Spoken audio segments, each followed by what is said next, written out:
Good afternoon, Chairman Mendelson and members of the council.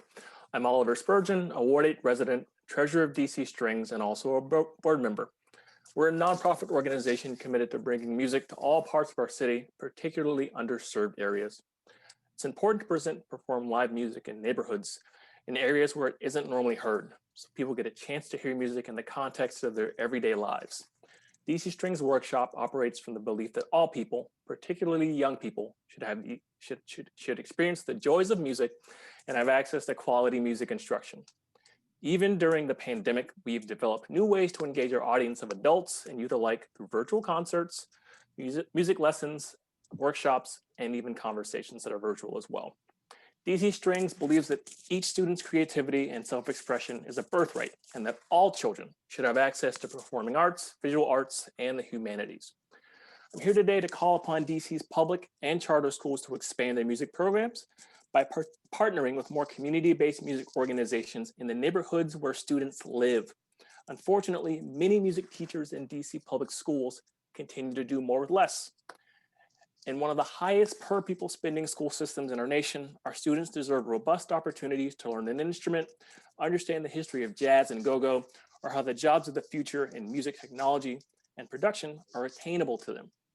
Learning an instrument or the history of go-go and jazz in DC shouldn't just be an experience for the elite or forgotten in the history books in school. Yet today, too many of our youth do not have access to quality music education programs in school, and we know that these programs work to boost student achievement, to reduce behavior problems, and to provide creative outlets to our students. DCPS must do more to invest in providing music instruments and music instrumentation and instruction in an equitable way that reflects the history, contributions, and musical achievements of the district. More importantly, we know that out-of-school time programs are standing in the gap for so many kids who otherwise wouldn't be able to participate in these enrichment activities. For every dollar that the district invests in OST, the city saves $2.50 in crime-related costs. The rate of violent crimes committed by youth is the highest during the hours right after school, with close to 1 in 5 juvenile violent crimes taking place between 3 p.m. and 7 p.m. This crisis does not reflect what our youth were experiencing before COVID.